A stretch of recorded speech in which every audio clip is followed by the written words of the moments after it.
قرآن كريم محفوظ والمؤمن اللي يفوز يشفع له في البلوى.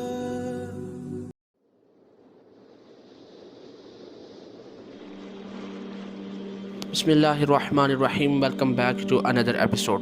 دوستو، آج کا میرا موضوع نہایت ہی سینسیٹیو ہے، اور یہ وہ موضوع ہے کہ جس پر بڑے بڑے علماء کرام جو ہے بحث و مباحثہ کرتے ہیں.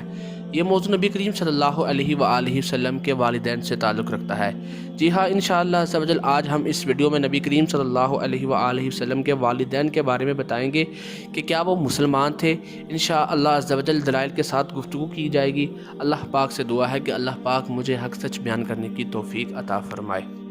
دوستو، حضور اقدس صلی اللہ علیہ وآلہ وسلم کے والدین کریمین رضی اللہ تعالی عنہما کے بارے میں علماء کرام کا اختلاف ہے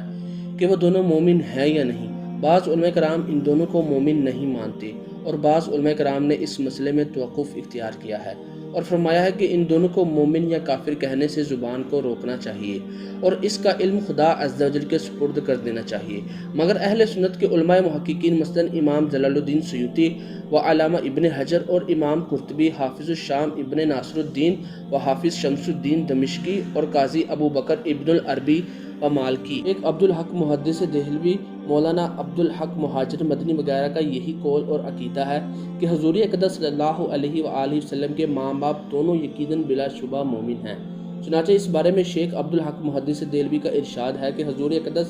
صلی اللہ علیہ وآلہ وسلم کے والدین کو مومن نہ ماننا یہ علماء متقدمین کا مسلک ہے، لیکن علماء متاخرین نے تحقیق کے ساتھ اس مسئلے کو ثابت کیا ہے کہ حضور اقدس صلی اللہ علیہ وآلہ وسلم کے والدین بلکہ حضور اقدس صلی اللہ علیہ وآلہ وسلم کی تمام آباء و اجداد حضرت آدم علیہ السلام تک سب کے سب مومن ہیں. اور ان حضرات کے ایمان کو ثابت کرنے میں علماء متاخرین نے 3 طریقے بیان کیے ہیں. اول یہ کہ حضور اقدس صلی اللہ علیہ وآلہ وسلم کے والدین اور آباء و اجداد سب حضرت ابراہیم کے دین پر تھے، لہذا مومن ہوئے. دوم یہ کہ تمام حضرات حضور اقدس صلی اللہ علیہ وآلہ وسلم کے اعلان نبوت سے پہلے ہی ایسے زمانے میں وفات پا گئے جو زمانہ فطرت کہلاتا ہے، اور ان لوگوں تک حضور اقدس صلی اللہ علیہ وآلہ وسلم کی دعوت ایمان پہنچی ہی نہیں، لہٰذا ہرگز ان حضرات کو کافر نہیں کہا جا سکتا، بلکہ ان لوگوں کو مومن ہی کہا جائے گا. سوم یہ کہ اللہ تعالیٰ نے ان حضرات کو زندہ فرما کر ان کی قبروں سے اٹھایا اور ان لوگوں نے کلمہ پڑھ کر حضور اقدس صلی اللہ علیہ وآلہ وسلم کی تصدیق کی. حضور اقدس صلی اللہ علیہ وآلہ وسلم کے والدین کو زندہ کرنے کی حدیث اگرچہ بذات خود ضعیف ہے، مگر اس کی سندیں اس قدر کثیر ہیں کہ یہ حدیث صحیح اور حسن کے درجے کو پہنچ گئی. اور یہ وہ علم ہے جو علماء متقدمین پر پوشیدہ رہ گیا، جس کو حق تعالیٰ نے علماء متاخرین پر منکشف فرمایا، اور اللہ تعالیٰ جس کو چاہتا ہے اپنے فضل سے اپنی رحمت کے ساتھ خاص فرماتا ہے.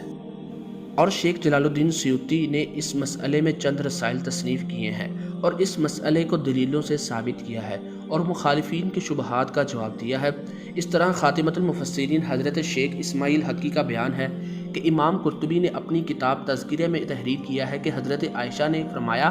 کہ حضور اقدس صلی اللہ علیہ وآلہ وسلم جب حجۃ الوداع میں ہم لوگوں کے ساتھ چلے گئے اور حجون کی گھاٹی پر گزرے تو رنج و غم میں ڈوبے ہوئے رونے لگے، اور حضور اقدس صلی اللہ علیہ وآلہ وسلم کو روتا دیکھ کر میں بھی رونے لگی. پھر حضور اقدس صلی اللہ علیہ وآلہ وسلم اپنی اونٹنی سے اتر پڑے اور کچھ دیر کے بعد میرے پاس واپس تشریف لائے تو خوش مسکراتے ہوئے تشریف لائے. میں نے دریافت کیا کہ یا رسول اللہ، آپ پر میرے ماں باپ قربان ہوں، کیا بات ہے؟ آپ صلی اللہ علیہ وآلہ وسلم رنج و غم میں ڈوبے ہوئے اونٹنی سے اترے اور واپس لوٹے تو شاداں فرحاں مسکراتے ہوئے تشریف فرما ہوئے. تو حضور اقدس صلی اللہ علیہ وآلہ وسلم نے ارشاد فرمایا کہ میں اپنی والدہ حضرت آمنہ کی زیارت کے لیے گیا تھا اور میں نے اللہ تعالیٰ سے سوال کیا کہ وہ ان کو زندہ فرما دے، تو خداوند تعالیٰ نے ان کو زندہ فرما دیا اور وہ ایمان لے آئیں.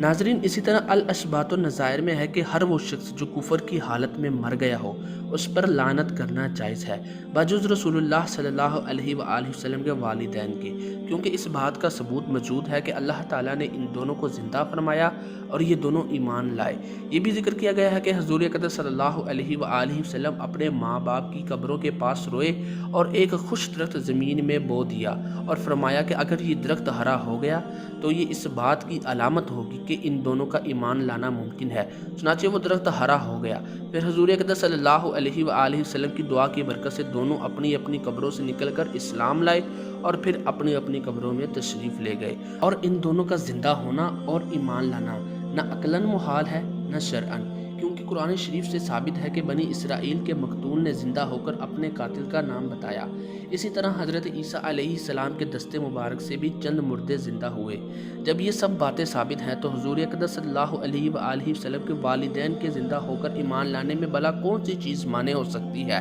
اور جس حدیث میں آیا ہے کہ میں نے اپنی والدہ کے لیے دعائے مغفرت کی اجازت طلب کی تو مجھے اس کی اجازت نہیں دی گئی، یہ حدیث حضور اقدس صلی اللہ علیہ وآلہ وسلم کے والدین کے زندہ ہو کر ایمان لانے سے بہت پہلے کی ہے، کیونکہ حضور اقدس صلی اللہ علیہ وآلہ وسلم کے والدین کا زندہ ہو کر ایمان لانا یہ حجۃ الوداع کے موقع پر ہوا، جو حضور اقدس صلی اللہ علیہ وآلہ وسلم کی وصال سے چند ہی ماہ پہلے کا واقعہ ہے۔ اور حضور اقدس صلی اللہ علیہ وآلہ وسلم کے مراتب و درجات ہمیشہ بڑھتے ہی رہے، تو ہو سکتا ہے کہ پہلے حضور صلی اللہ علیہ وآلہ وسلم کو خداوند تعالیٰ نے یہ شرف نہیں عطا فرمایا تھا۔ آپ صلی اللہ علیہ وآلہ وسلم کے والدین مسلمان ہوں، مگر بعد میں اس فضل و شرف سے بھی آپ صلی اللہ علیہ وسلم کو سرفراز فرما دیا گیا،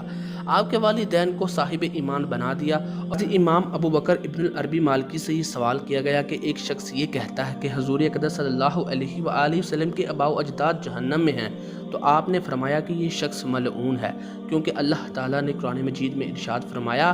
ان الذین یؤذون اللہ ورسولہ لعنہم اللہ فی الدنیا والآخرہ، یعنی جو لوگ اللہ اور اس کے رسول کو ایذا دیتے ہیں اور اللہ تعالیٰ ان کو دنیا اور آخرت میں ملعون کر دے گا۔ حافظ شمس الدین دمشقی نے اس مسئلے کو اپنے نعتیہ اشعار میں اس طرح ارشاد فرمایا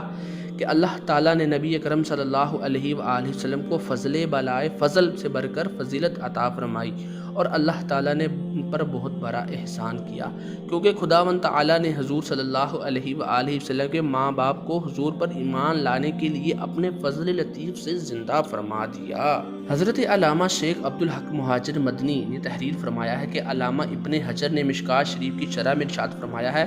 کہ حضور اقدس صلی اللہ علیہ وآلہ وسلم کے والدین کو اللہ تعالیٰ نے زندہ فرمایا یہاں تک کہ وہ دونوں ایمان لائے اور پھر وفات پا گئے۔ یہ حدیث صحیح ہے۔ چند محدثین نے اس حدیث کو صحیح بتایا ہے، ان میں سے امام قرطبی اور شام کے حافظ الحدیث ابن ناصر الدین بھی ہیں، اور اس میں طعن کرنا بے محل اور بے جا ہے، کیونکہ کرامت اور خصوصیات کی شان ہی یہی ہے کہ وہ قواعد اور عادات کے خلاف ہوا کرتی ہے۔ چنانچہ حضور صلی اللہ علیہ وآلہ وسلم کے والدین کا موت کے بعد اٹھ کر ایمان لانا یہ ایمان کے لیے نافع ہے، حالانکہ دوسروں کے لیے یہ ایمان مفید نہیں ہے۔ اس کی وجہ یہ ہے کہ حضور صلی اللہ علیہ وآلہ وسلم کے والدین کو نسبت رسول کی وجہ سے جو کمال حاصل ہے وہ دوسروں کے لیے نہیں ہے۔ حضور صلی اللہ علیہ وآلہ وسلم کی حدیث کاش مجھے خبر ہوتی کہ میرے والدین کے ساتھ کیا معاملہ کیا گیا کے بارے میں امام سیوطی نے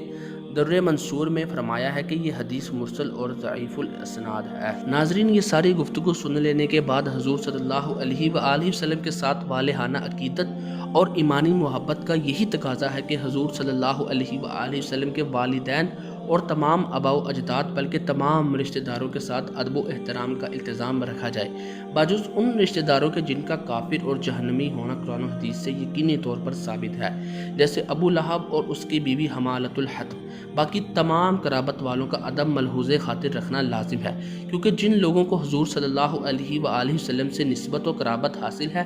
ان کی بے ادبی و گستاخی یقیناً حضور صلی اللہ علیہ وآلہ وسلم کی اظہار ثانی کا باعث ہوگا۔ دوستو، یہ تھی کچھ باتیں جس سے میں نے ثابت کرنا چاہا کہ نبی کریم صلی اللہ علیہ وآلہ وسلم کے والدین مسلمان تھے۔ اگر اس میں کوئی غلطی کوتاہی ہوئی ہو تو میں اللہ تعالیٰ کی بارگاہ میں دعا کرتا ہوں کہ اللہ پاک میرے گناہوں کو معاف فرمائے، اور ہم سب کو نبی کریم صلی اللہ تعالیٰ علیہ وآلہ وسلم کے والدین اور آپ کے صحابہ کرام